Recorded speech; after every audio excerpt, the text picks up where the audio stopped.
ہاتھ جھک گیا اور آپ رفیق اعلیٰ سے جا ملے۔ یہ پیر کا دن تھا، ربیع الاول کی 12 تاریخ اور ہجرت کا 11واں سال تھا۔ اس وقت نبی صلی اللہ علیہ وسلم کی عمر 63 سال 4 دن ہو چکی تھی۔ انا للہ و انا الیہ راجعون۔ اس سانحۂ عظیم کی خبر آن کی آن میں صحابہ کرام رضی اللہ عنہم میں پھیل گئی۔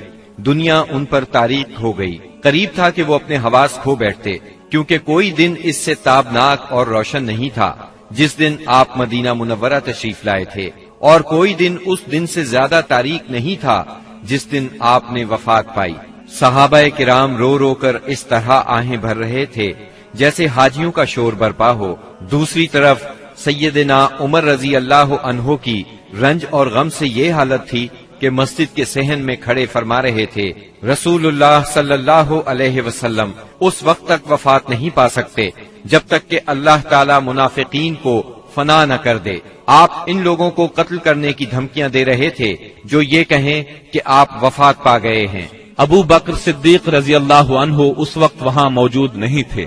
صبح کی نماز کے بعد جب انہوں نے آپ کے مرض میں کمی محسوس کی تو سخ میں واقع اپنے مکان پر چلے گئے تھے۔ جو ہی انہیں آپ کی وفات کی خبر ملی، فوراً گھوڑے پر سوار ہوئے اور اتر کر مسجد نبوی میں داخل ہوئے۔ لوگوں سے کوئی بات نہ کی، سیدھے عائشہ صدیقہ کے حجرے میں گئے، آپ کے جسد اطہر کی طرف بڑھے۔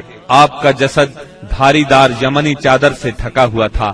انہوں نے چادر چہرہ مبارک سے اٹھائی، پیشانی پر بوسہ دیا، روئے اور فرمایا، میرے ماں باپ آپ پر قربان، اللہ آپ پر 2 موتیں جمع نہیں فرمائے گا۔ جو موت آپ کے لیے لکھ دی گئی تھی وہ آ چکی۔ اس کے بعد سیدنا ابو بکر صدیق رضی اللہ عنہ باہر تشریف لائے اور فرمایا، عمر بیٹھ جاؤ، مگر انہوں نے بیٹھنے سے انکار کر دیا۔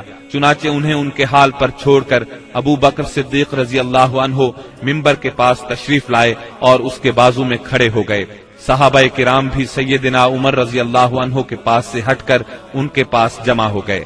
سیدنا ابو بکر صدیق رضی اللہ عنہ نے فرمایا، تم میں سے جو شخص محمد صلی اللہ علیہ وسلم کی پوجا کرتا تھا تو وہ جان لے کہ محمد صلی اللہ علیہ وسلم کی موت واقع ہو چکی ہے، اور تم میں سے جو شخص اللہ کی عبادت کرتا تھا تو یقیناً اللہ ہمیشہ زندہ رہنے والا ہے، کبھی نہیں مرے گا۔ پھر سیدنا ابو بکر صدیق رضی اللہ عنہ نے سورہ آل عمران کی آیت نمبر 144 تلاوت کی۔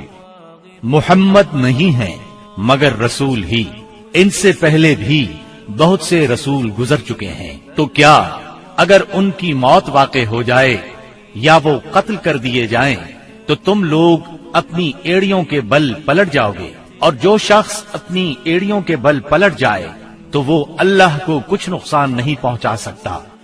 سیدنا ابن عباس رضی اللہ عنہ ارشاد فرماتے ہیں، اللہ کی قسم ایسا لگتا تھا کہ لوگوں نے اس سے پہلے جانا ہی نہیں تھا کہ اللہ نے یہ آیت نازل فرمائی ہے۔ یہاں تک کہ ابو بکر صدیق رضی اللہ عنہ نے اس آیت کی تلاوت کی تو سارے لوگوں نے ان سے یہ آیت اخذ کی، اور تب ایسا محسوس ہوا کہ ہر کوئی اس آیت کی تلاوت کر رہا ہے۔ خود سیدنا عمر رضی اللہ عنہ کا ارشاد ہے، اللہ کی قسم میں نے جو ہی سیدنا ابو بکر صدیق رضی اللہ عنہ کو یہ آیت تلاوت کرتے سنا تو جان گیا کہ یہ حق ہے، پس میں ٹوٹ کر رہ گیا، یہاں تک کہ میرے پاؤں مجھے اٹھا ہی نہیں رہے تھے اور میں زمین کی طرف لڑھک گیا، اور میں نے جان لیا کہ واقعی نبی اکرم صلی اللہ علیہ وسلم کی وفات ہو چکی ہے۔ اس آیت کا سننا تھا کہ صحابہ کرام کی آنکھیں کھل گئیں اور ایسا معلوم ہوا کہ یہ آیت آج ہی اتری ہے۔ ہر صحابی کی زبان پر یہی آیت تھی، اسی کا چرچا تھا۔ نبی کریم صلی اللہ علیہ وسلم کی تجہیز و تکفین کا کام منگل کو شروع ہوا۔ سیدنا فضل بن عباس، سیدنا علی المرتضی اور سیدنا اسامہ بن زید رضی اللہ عنہم نے غسل دیا۔ سیدنا عباس رضی اللہ عنہ بھی موجود تھے۔ سیدہ عائشہ صدیقہ رضی اللہ عنہا کے حجرے میں آپ نے وفات پائی، وہیں آپ کو دفن کیا گیا۔ یہ حجرہ آج تک روضہ نبوی کے نام سے موسوم ہے۔ اب ذرا سرکار دو عالم صلی اللہ علیہ وسلم کے حلیہ مبارک کا بیان ہو جائے۔ سیدہ ام معبد رضی اللہ عنہا نے رسول اللہ صلی اللہ علیہ وسلم کا جو حلیہ مبارک بیان فرمایا ہے، الرحیق المختوم کے مؤلف نے اس کو اپنے الفاظ میں کچھ اس طرح بیان کیا ہے: چمکتا دمکتا رنگ، تابناک چہرہ، خوبصورت ساخت،